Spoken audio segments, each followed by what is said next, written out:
सो hello everyone, welcome back. आशा करता हूँ जो भी व्यूवर्स इस वक्त ये वीडियो देख रहे हो, आप सभी व्यक्ति काफ़ी कुशल मंगल होंगे एंड अपने जीवन का काफ़ी बढ़िया तरह से व्यतीत कर रहे हो।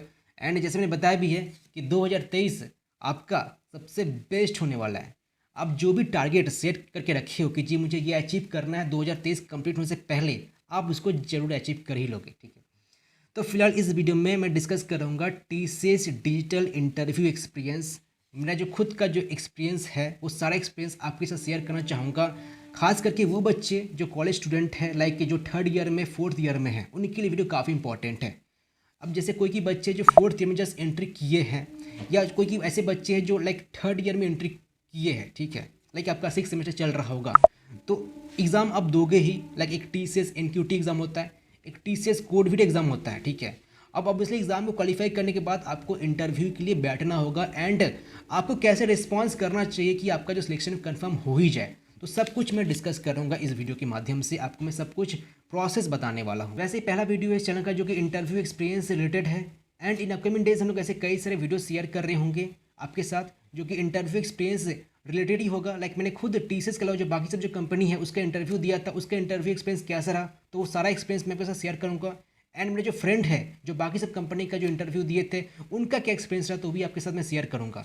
तो जो भी बच्चे पहली बार चैनल पर आए, जो कॉलेज स्टूडेंट है या जस्ट कॉलेज में एंट्री किए हैं, तो आप लोग इस चैनल को जरूर सब्सक्राइब कर दीजिए। एंड आपके जो भी फ्रेंड है, जो भी आपके सर्किल हो गए, व्हाट्सएप ग्रुप हो गया, टेलीग्राम ग्रुप हो गया, आपका जो कॉलेज का व्हाट्सएप ग्रुप हो गया, ये वीडियो जरूर शेयर कर दीजिए, क्योंकि आपको जो भी इंटरव्यू एक्सपीरियंस है सब कुछ हम लोग आपको बता रहे होंगे। वीडियो में आगे बढ़े उससे पहले आप सभी कॉलेज वाले बच्चों के लिए इंपॉर्टेंट अनाउंसमेंट है। अब जो भी कोर्स ना कर रहे हो, आप बीएससी कर रहे हो, बीसीए कर रहे हो, बीटेक कर रहे हो, अब सभी कॉलेज बच्चों को पता है कि आजकल जो स्किल का रिक्वायरमेंट है काफ़ी इंपॉर्टेंट हो चुका है। आप जो स्किल सीख रहे हो वो मैच नहीं हो पा रहा जो इंडस्ट्री का रिक्वायरमेंट है। ऐसा नहीं कि लाइक जॉब से कमी है, जॉब से कमी नहीं है, बल्कि कंपनी को जो चाहिए, जो स्किल चाहिए, वो बच्चों से नहीं मिल पा रहा है। एंड बच्चे समझ भी जाते हैं कि मुझे स्किल सीखना है, एंड उस स्किल सीखने के चक्कर में काफ़ी सारे पैसे इन्वेस्ट करना पड़ता है। एंड फिर भी कई लोगों को लाइक जो प्रॉपर जो रिक्वायरमेंट है, जो प्रॉपर टीचिंग है, वो नहीं मिल पाता है। जैसे आप सबको पता है कि आजकल काफ़ी फेमस है फुल स्टैक डेवलपमेंट। आप फ्रंट एंड कर सकते हो, बैक एंड कर सकते हो। कई सारे बच्चों को इस पर्टिकुलर फील्ड में इंटरेस्ट होता है एंड इस स्किल को सीखना पसंद करते हैं।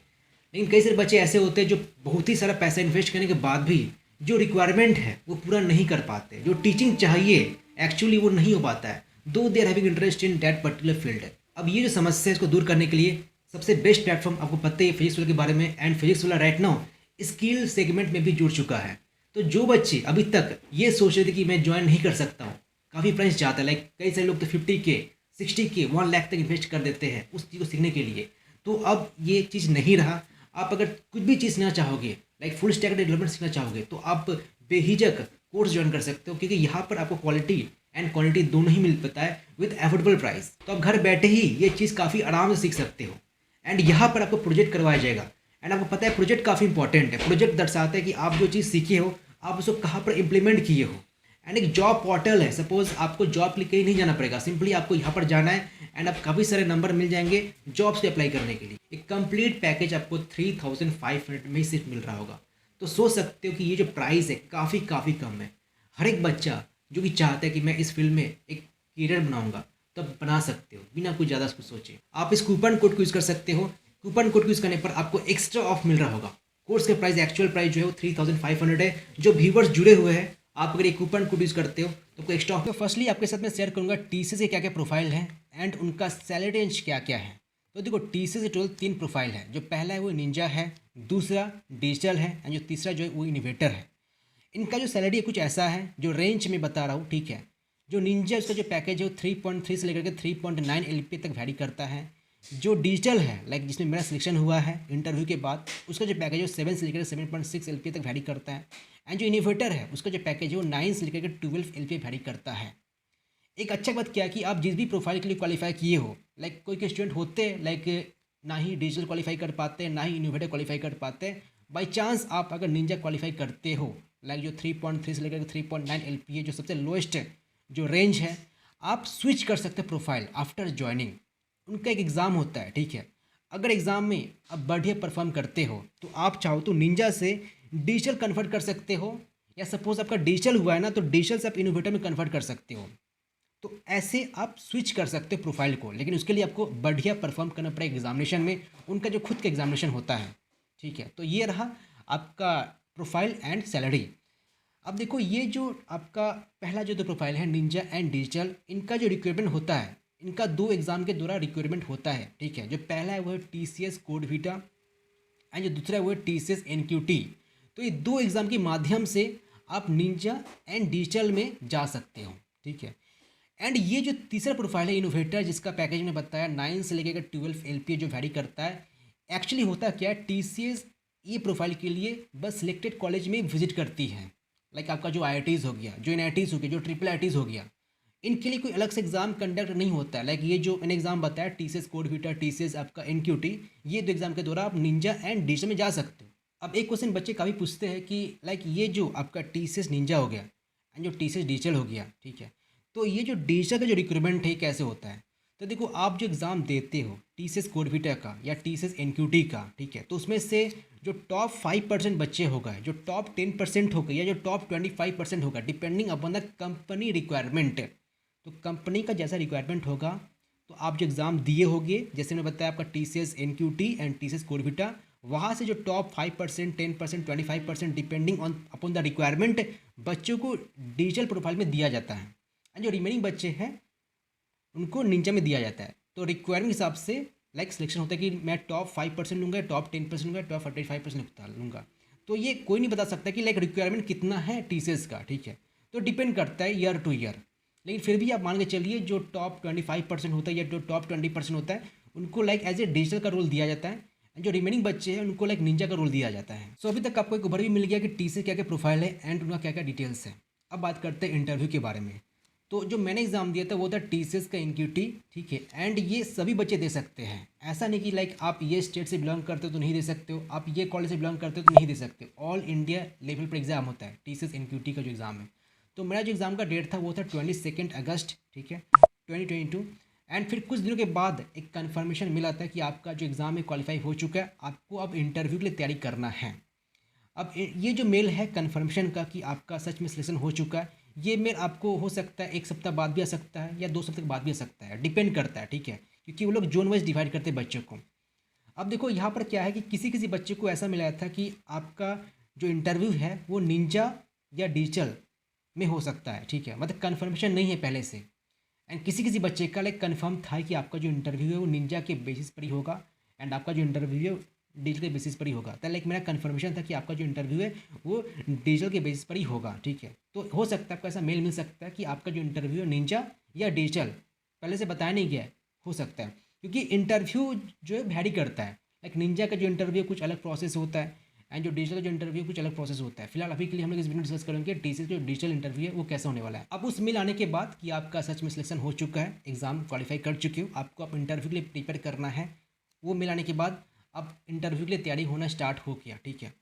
अब इंटरव्यू एक्चुअली कब डेट पर होगा ये बताना काफ़ी मुश्किल है, क्योंकि TCS तरफ से एक दिन पहले ही आपको मेल आता है कि आपका इस वक्त इस तारीख को इंटरव्यू होगा। लाइक मुझे 21 सितंबर को मेल आया कि आपका जो इंटरव्यू है वो 22 सितंबर को होने वाला है। जस्ट उसके एक दिन पहले, तो आपको 2 दिन पहले, 1 सप्ताह पहले मेल नहीं आएगा कि आपका इंटरव्यू इस तारीख को होने वाला है, आपको एक दिन पहले ही आएगा मेल, ठीक है। इसलिए बोला जाता है कि आपका इंटरव्यू किस डेट पर हो जाए कुछ बताया नहीं जा सकता, तो आपको हमेशा प्रिपेयर रहना पड़ेगा आपको। अब 22 सितंबर को क्या क्या चीज़ें हुई वो सब कुछ मैं डिस्कस करूँगा आपके साथ। जो इंटरव्यू था वर्चुअल मोड पर था, ठीक है, एंड जो मीटिंग रहा वो लगभग 30 से 35 मिनट चला, ओके। अब मैंने जो इंटरव्यू दिया था वो कॉलेज के कैंपस में दिया था, ठीक है, क्योंकि उस वक्त मेरा एक और इंटरव्यू था जो कि कॉलेज में था। तो लाइक कॉलेज की तरफ से बताया गया कि आपका एक और इंटरव्यू है, तो आप एक काम करो, आप यहाँ पर ही आ जाओ एंड जो TCS जो इंटरव्यू है आप इस इंटरव्यू होने के बाद आप दे देना। तो उस दिन लाइक 2 इंटरव्यू था, तो जो मेरा जो इंटरव्यू था वो लाइक 11 बजे से शेड्यूल था एंड लगभग इंटरव्यू लाइक 30 से 35 मिनट चला। इंटरव्यू के वक्त टोटल 4 व्यक्ति थे। जो पहला जो व्यक्ति है वो बस आपका जो आइडेंटिटी है वो वेरीफाई करवाते हैं। लाइक हो सकता है आपसे कॉलेज का जो ID है वो दिखाने के लिए बोलेंगे, या वोटर कार्ड हो गया, पैन कार्ड हो गया, आधार कार्ड हो गया, ये वेरीफाई करवाते हैं, तो उनका बस ये काम है। देन जो बाकी जो 3 पैनलिस्ट थे, पहला जो थे वो टेक्निकल राउंड के लिए थे, दूसरा जो थे वो मैनेजर राउंड के लिए थे, जो तीसरा तो HR राउंड के लिए थे। तो टोटल 4 व्यक्ति है। जो पहला जो व्यक्ति मैंने बताया वो वेरिफिकेशन के लिए आए थे, ठीक है। उसके बाद स्टार्ट होता है technical round, manager round and HR round. तो ये लाइक सीक्वेंस वाइज ये हुआ, ठीक है, पहले टेक्निकल हुआ, दूसरा मैनेजर। तो जो पहला क्वेश्चन है वो यही था, इंट्रोड्यूस योर सेल्फ। एंड ये जो क्वेश्चन है हर एक इंटरव्यू वक्त पूछा ही जाता है, कन्फर्म में पूछा ही जाएगा आपसे। एंड इसका जो आंसर है आपको काफ़ी बढ़िया तरह से रिप्लाई करना चाहिए। आपका जो कॉन्फिडेंस लेवल है वो दिखना चाहिए कि हाँ जी आप सच में काफ़ी कॉन्फिडेंट बनते हो। आपको लाइक नर्वसनेस कुछ होना ही नहीं चाहिए, क्योंकि देखो आप कंपनी जब ज्वाइन करोगे तो उसके बाद आपको क्लाइंट के साथ इंटरेक्शन करना पड़ेगा। एंड आप अगर इंटरेक्शन नहीं कर पा रहे हो तो ऑब्वियसली कंपनी के लिए वर्थफुल नहीं हो, ठीक है। तो आपका जो कॉन्फिडेंस लेवल है वो झलकना चाहिए कि आप कैसे प्रेजेंट कर रहे हो अपने आप को। तो आपका जो इंट्रोडक्शन काफ़ी मैटर करता है। अगर वो बढ़िया नहीं है तो जो बाकी का जो क्वेश्चंस है हो सकता है कि आप फंबल हो जाओगे, आप सही से आंसर नहीं कर पा रहे हो। क्योंकि ये तो लाइक वर्चुअल था, ओके ठीक है, लेकिन उसके बाद हो सकता है आपके साथ लाइक 1-to-1 हो रहा है, फिजिकली हो रहा है, तो उस समय तो लाइक बच्चे काफ़ी डर जाते हैं।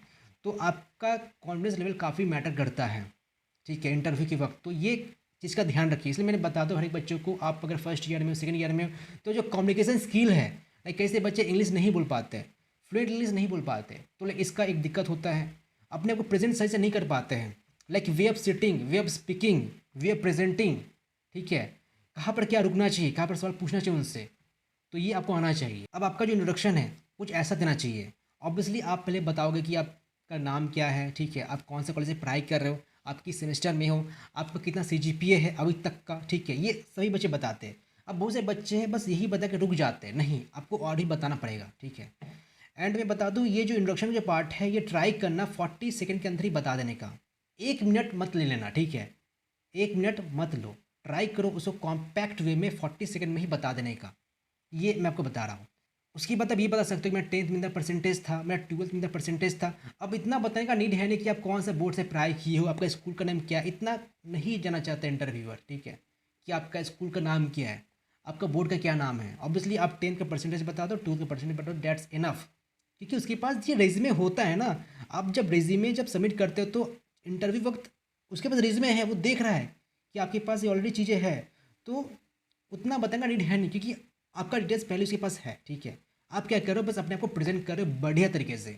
देन आपका कुछ अगर एक्सपीरियंस है तो एक्सपीरियंस शेयर करना मस्ट है, क्योंकि एक्सपीरियंस काफ़ी मैटर करता है। आप किसी भी फील्ड में काम किए हो उसका एक्सपीरियंस शेयर कर दो इन शॉर्ट, एक स्टेटमेंट या 2 स्टेटमेंट में, ठीक है। उसके बाद आप अपना इंटरेस्ट मेंशन कर सकते हो, लाइक आपको किस लैंग्वेज में इंटरेस्ट है।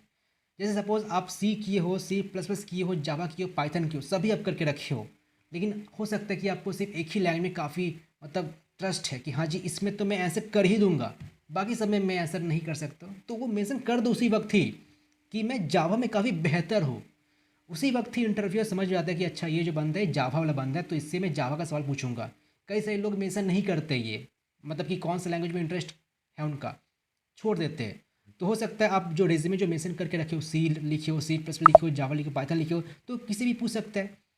तो इंटरव्यू ऐसे होना चाहिए कि लाइक वो आपका इंटरव्यू नहीं ले रहा है, बल्कि आप इंटरव्यू खुद चला रहे हो, समझ में आ रहा है ना। तो आप जैसे ही जावा बोलते हो यानी कि आप खुद उसके साथ माइंड गेम खेल रहे हो कि ये जो सवाल है ये मुझे जावा से अब नेक्स्ट पूछेगा। तो ऐसा आपको मतलब प्रेजेंट करना चाहिए। एंड एक्सपीरियंस है तो एक्सपीरियंस आपको शेयर करना चाहिए। एंड अगर प्रोजेक्ट किए हो तो प्रोजेक्ट मेंशन कर देना, आपका फाइनल क्या प्रोजेक्ट है ये मेंशन कर देना, बस यहाँ तक इनफ है। इसके आगे आपका एज क्या है, आपका बायोडाटा क्या है, सब कोई नहीं जाना चाहता, ठीक है। कई लोग मतलब इसे भी बताते हैं मेरा इंटरेस्ट क्या है, मेरा हॉबीज़ क्या है, I likes to play cricket, I likes to listen music, ये कोई नहीं जाना चाहता है, ठीक है। आप लाइक ऑब्वियसली बात करोगे साथ तो उतना कोई जाना नहीं चाहता है, काम से सबकी मतलब रखता है, ठीक है। अगर कोई कुछ बताने के लिए नहीं है तो वो ठीक है, अलग बात है, लेकिन अगर आपको कुछ बताने के लिए है तो बताओ, उसको लंबा मत टान दो। मैंने बताया कि 40 सेकंड इनफ है उसके लिए। अब बात करते हैं टेक्निकल राउंड का, ठीक है। अब टेक्निकल राउंड में जो प्रश्न पूछे जाएंगे वो बिल्कुल रेज्यूमे के अकॉर्डिंग पूछा जाएगा। इसलिए बोला जाता है कि रेज्यूमे को बर्थडे से बनाना चाहिए। कई लोग मतलब बेवजह का बहुत सारी चीज़ मेंशन कर देते हैं जस्ट शो करने के लिए कि आपका ये सब इसमें क्वालिफिकेशन है, लेकिन आप फेल हो जाओगे इंटरव्यू के वक्त। आप एग्ज़ाम तो क्रैक कर लोगे, उसके पहले रिज्यूमे अपलोड करना होता है, एग्ज़ाम क्रैक कर लोगे, इंटरव्यू तो फेल हो जाओगे। इंटरव्यू के वक्त आपसे रेज्यूमे के अकॉर्डिंग सवाल पूछे जाता है, क्या मेंशन किए हो। सपोज आप अगर पाइथन मेंशन नहीं किए तो पाइथन से सवाल नहीं पूछे जाएंगे, ठीक है। हालांकि आप जावा बता दिए हो तो आपसे जावा से ही सवाल पूछा जाएगा, मैं बस बता रहा हूँ, ठीक है। सपोज आपके जो सब्जेक्ट हो गए, आपका DSA हो गया, आपका DMS हो गया, आपका OS हो गया, आपका नेटवर्किंग हो गया, ठीक है। तो आप अगर ये मेंशन करोगे तो आपसे सवाल पूछे ही जाएंगे। सपोज आप अगर नेटवर्किंग मेंशन नहीं किए हो तो वो नहीं पूछेगा इंटरव्यू आपसे नेटवर्किंग। लाइक मेरे से जो प्रश्न पूछे गए थे वो पूरे रेज्यूमे अकॉर्डिंग पूछा गया था, ठीक है। ऐसा नहीं कि लाइक ऐसा क्वेश्चन पूछ दिया कि जो रेज्यूमे से है ही नहीं। लाइक मैंने आपका डीएसए मेंशन किया था, आपका ओएस मेंशन किया था, आपका डीएमएस मेंशन किया था, आपका नेटवर्किंग मेंशन किया था, तो वहाँ से कुछ प्रश्न थे, ठीक है। देन आपका लाइक जो मैंने जावा मेंशन किया था पहले ही इंट्रोडक्शन में कि लाइक जावा में लाइक मैं काफ़ी बेहतर हूँ, तो जावा से सवाल पूछने स्टार्ट हो गए, ठीक है। तो उप्स से रिलेटेड जितने भी सवाल है वो सारे सवाल पूछे गए थे। तो खास करके आप जो उप्स का जो कॉन्सेप्ट है बढ़िया तरह से क्लियर कर लीजिए। लाइक कोई भी इंटरव्यू में उप्स से सवाल पूछे ही जाते हैं। लाइक आपका दो लैंग्वेज है, एक प्रोसीड्यूरल लैंग्वेज है एंड एक ऑब्जेक्ट ओरिएंटेड लैंग्वेज है। तो खास करके जो ऑब्जेक्ट ओरिएंटेड है वो जो कॉन्सेप्ट है तो काफ़ी बढ़िया तरह से गैदर कीजिए, ठीक है। उसके बाद आपसे कोड प्रेजेंट करने के लिए बोला जाएगा, आपसे कोड लिखवाया जाएगा। अब देखो आप अगर निंजा को क्वालिफाई किए हो तो निंजा का जो इंटरव्यू 10 से 15 मिनट में खत्म हो जाएगा, जो मैंने बात किया था मेरे जो फ्रेंड थे, ठीक है। लेकिन आप अगर डिजिटल क्वालिफाई किए हो तो आपका जो इंटरव्यू 30 से 35 मिनट तक चलने वाला है, ठीक है। तो ऐसे कई से प्रश्न हैं जो आपसे पूछे जाएंगे, तो आपसे फिर कोड प्रेजेंट करने के लिए बोला जाएगा। जैसे ऐसा नहीं कि कोई आपको आईडी में कोड लिखना होगा, ठीक है। आपको एक नोटपैड में उनको वो बोलेंगे कि आप स्क्रीन शेयर कीजिए। स्क्रीन शेयर करने के बाद जो नोटपैड होता है उसको सिंपली आप उसको कोड लिखना पड़ेगा, उनको दिखाना पड़ेगा, ठीक है।